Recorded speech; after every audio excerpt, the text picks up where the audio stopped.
उत्तर प्रदेश के ग्राम रोजगार सेवक लंबे समय से बार बार शासन प्रशासन से इस बात की गुहार लगा रहे हैं कि अब उनकी समस्याओं का हल कर दिया जाए, नहीं तो ग्राम रोजगार सेवक कोई बड़ा कदम उठाने के लिए बाध्य होंगे। और आखिरकार सरकार और अधिकारियों के हिलहवाली को देखते हुए ग्राम रोजगार सेवक इस योजना से हटकर अन्य रोजगार ढूंढने की कोशिश कर रहे हैं, अन्य जगह पर काम ढूंढने का प्रयास कर रहे हैं, जिससे कि वो अपना जीवन यापन कर सके, जिससे कि उनका गुजारा अच्छे से हो सके। और इन सारी चीजों की वजह से आगे चल के विकास कार्यों में बहुत सारी बाधाएं आने वाली, क्योंकि ग्राम रोजगार सेवक जब विकास कार्यों में हाथ नहीं बढ़ाएंगे तो सरकार को भी बहुत सारी समस्याएं झेलनी पड़ेंगी और सरकार को भी बहुत सारी दिक्कतें आगे चलकर आने वाली, क्योंकि विकास कार्यों में ग्राम रोजगार सेवकों का एक बड़ा हाथ होता है। लेकिन फिर भी सरकार इनके मानदेय को लेकर हिलाहवाली करती हुई नजर आई, इनकी मांगों को नहीं सुनी, जिस वजह से इनके बीच में नाराजगी देखने को मिल रही है। लगातार इनके द्वारा शासन प्रशासन से गुहार लगाई गई, लगातार सरकार से अपील की गई कि इनकी समस्याओं का हल किया जाए, लेकिन सरकार की तरफ से इन ग्राम सेवकों को सिर्फ और सिर्फ आश्वासन दिए गए, ना कि समस्याओं का हल किया गया। इनके जो हक और अधिकार है उनको भी सरकार की तरफ से मारा जा रहा है। कई जगह पे 1.5 साल से मानदेय नहीं आया, तो कई जगह पे 2 साल से मानदेय नहीं आया। और ये सारी प्रक्रिया लगभग हर एक जिले में देखने को मिल रही है, या यूं कहें कि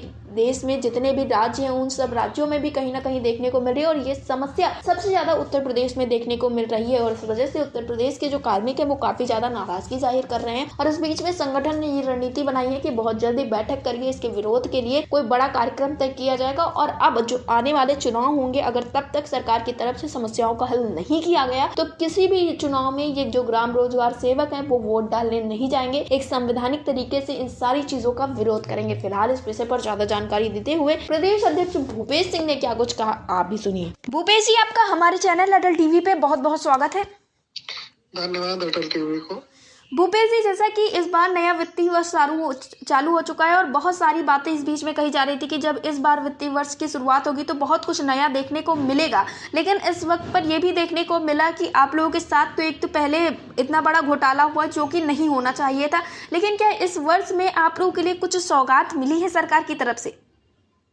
अभी फिलहाल कोई सौगात नहीं मिली है जी। विगत 4 महीनों से 5 महीनों से श्रमिकों की मजदूरी भी अभी श्रमिकों को नहीं मिली है जी, जिससे श्रमिकों का पलायन हो रहा है।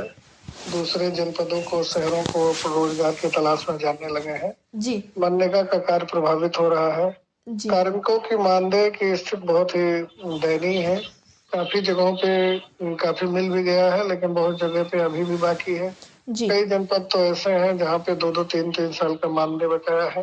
जी, सामग्री के लिए बात किया जाए तो सामग्री काफी पक्के काम ऐसे गांव में हो चुके हैं जिनका अभी तक भुगतान नहीं हुआ है, जी, उसका भी भारत सरकार द्वारा पैसा नहीं दिया गया है। तो जी, बहुत सी ऐसी स्थितियां उत्पन्न हो रही हैं जिससे मनरेगा और मनरेगा से जुड़े हुए कार्मिक और श्रमिक सब बहुत व्यथित है, परेशान है जी, और कहीं ना कहीं दूसरे रोजगार की तरफ उनका पलायन हो रहा है। जी। आपने बिल्कुल ठीक कहा भूपेश जी, क्योंकि जमीनी स्तर पर हमारी कुछ मनरेगा कर्मियों से बातचीत हुई तो उनका साफ तौर पे ये कहना था कि एक तो इनका मानदेय अल्प है, दूसरा इस तरह से सरकार की तरफ से हिलाहवाली की जा रही, इस वजह से जो कर्मी है वो ये रणनीति बना रहे कि इस कार्य को छोड़ के हम किसी और कार्य में लगेंगे। लेकिन अगर कार्मिक ये कार्य छोड़ के जाएंगे तो इससे कहीं ना कहीं विकास कार्य में कुछ ना कुछ तो कमियां देखने को मिल सकती हैं।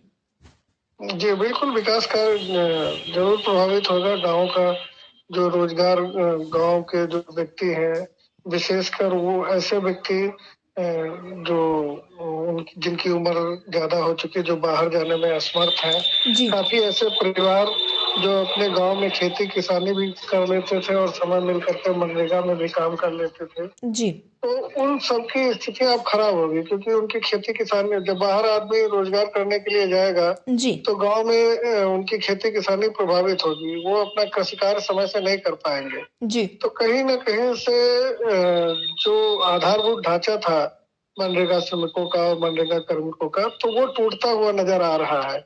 जी, इससे व्यक्ति जो है दिन रात और परेशानी की तरफ बढ़ रहा है। तो कहीं न कहीं से ये सरकार को ये भी सोचनीय विषय है जी, कि करोड़ों लोग बेरोजगार हो रहे हैं, जी। करोड़ों लोगों की व्यवस्था, अर्थव्यवस्था सब खराब होती जा रही है। जी, भूपेश जी, जो मनरेगा कर्मी होते हैं वो लगातार तो अपनी मांगों को रख रहे हैं, लेकिन सरकार तक उनकी आवाज़ को पहुंचाने वाला, या यूँ कहें कि सरकार और कर्मियों के बीच में जो एक काम करता है, एक सामंजस्य बनाने का अधिकार जिसके पास होता है, वो एक संगठन होता है, क्योंकि संगठन के जरिए कार्मिकों की बात सरकार जी। तक और सरकार की बात कार्मिकों तक पहुंचती है। तो ऐसे में आप लोगों ने अब क्या सोच के रखा, क्योंकि स्थितियां अब बद से बदतर होती हुई चली जा रही हैं। आप लोगों ने इंतजार भी किया पहले नए वर्ष का, अब वित्तीय वर्ष तक का इंतजार किया गया, लेकिन स्थितियां कुछ बदलती हुई नजर नहीं आई। आपकी बात से मैं पूरी तरीके से सहमत हूँ। संगठन का सिर्फ कार्य होता है कि कार्मिकों और सरकार के बीच में सामंजस्य बिठाना, कार्मिकों की आवाज को सरकार के समक्ष रखना, शासन के समक्ष रखना, उन तक उनकी समस्याओं को पहुंचाना। जी, जिस चीज को हम लोग विभिन्न तरीके से कर भी रहे हैं, जी, परंतु सरकार में बैठे हुए हमारे आला अधिकारी, हमारे माननीय उप मुख्यमंत्री आदरणीय श्री केशव प्रसाद मौर्य जी, माननीय मुख्यमंत्री जी, उन तक हमारी बात कहीं न कहीं से थोड़ी थोड़ी पहुंच ही रही है। मीडिया के माध्यम से पहुंच रही हो, या सोशल मीडिया के माध्यम से, ट्विटर अभियान के माध्यम से, विभिन्न स्तरों पे ज्ञापन दे करके, विभिन्न जनप्रतिनिधियों के माध्यम से ज्ञापन भिजवा करके जी, हम सब लोगों ने प्रयास किया और पहुंचाया भी है। जी, लेकिन इधर ध्यान नहीं दिया जा रहा है। इस चीज से हम लोग बहुत ही व्यथित हैं। जी, और आपके चैनल के माध्यम से हम सरकार से आग्रह भी करेंगे कि अगर जो इन कार्मिकों की, इन श्रमिकों की बात को सुना नहीं गया, इनकी समस्याओं को समाधान नहीं किया गया, जी, तो आने वाले समय में ये लोग जो विभिन्न स्तरों के चुनाव होते हैं, जी, उन सब चुनाव का बाइकाट करेंगे। हम लोग चुनाव में भाग नहीं लेंगे, जी, है ना। हम लोग वोट देने नहीं जाएंगे, क्योंकि दुखी और व्यथित व्यक्ति वो क्या करेगा भाई। एक ही हथियार उसके पास है जी, जिसका वो इस्तेमाल कर सकता है। जी, तो हम लोगों ने ऐसा निर्णय लिया है। जी, और बाकी जो मीटिंग अभी बहुत जल्दी हम लोग बुलाएंगे, उसमें किस तरीके के आगे की प्लानिंग बनाई जाए, उस पर भी विचार मंथन करेंगे और किया जाएगा। जी। भूपेश जी, अटल टीवी से जुड़ने के लिए धन्यवाद। धन्यवाद।